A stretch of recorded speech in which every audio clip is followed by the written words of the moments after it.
Suppose that a Government of Canada bond is going to pay $150 at the end of every 6 months over the course of 15 years. In addition to this, we get an additional $2,000 lump sum payment at the very end of that 15-year span. What's the appropriate price to actually pay for this payment stream if we want a rate of return of 5.25% compounded semi-annually? To help us get an idea of how to solve a problem like this, let's utilize a very simple time diagram. I've marked two focal points in black. We have one at the today time step, and we have one 15 years from today. Now we do have an annuity that we're working with here. We have a recurring payment of $150 that does happen at the end of every 6-month period for those 15 years. That's been put on our time diagram in green. Since we know that the compounding rate is semi-annual and these payments are also happening every 6 months, we know that this is a simple annuity. Since the payments happen at the end of every 6 months, it's an ordinary annuity, so the present value formula should apply for this particular part of the problem. The next thing we need to worry about is this lump sum payment of $2,000 at the end of this 15-year period. I wrote this down in red.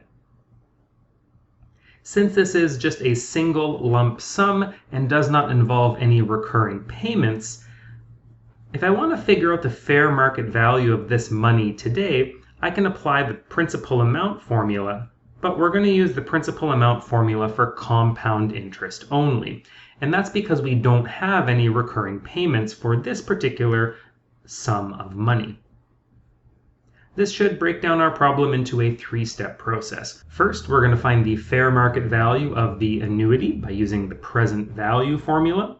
Second, we're going to find the fair market value today of the $2,000 lump sum. We can do that using the principal amount formula for compound interest. And then our third step is to add both of these fair market values together at the focal point of today.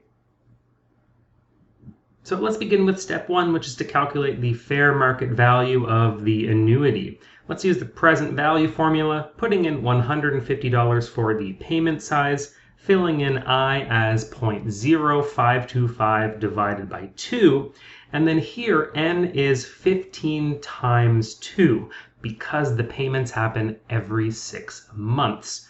And simplifying this expression, we should get the present value of that annuity to be $3,087.85. The second step of our procedure here is to find the fair market value of that lump sum payment of $2,000. So let's take our $2,000, we're going to discount that. We're going to divide it by 1 plus I, and here to the power of 30, because we have 15 years at a semi-annual compounding rate, so 15 times 2.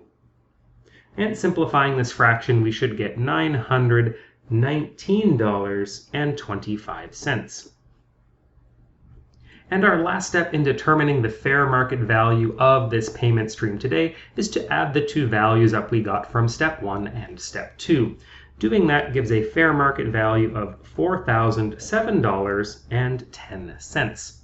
So this is the appropriate price that we would want to pay in order to meet the criteria of the question.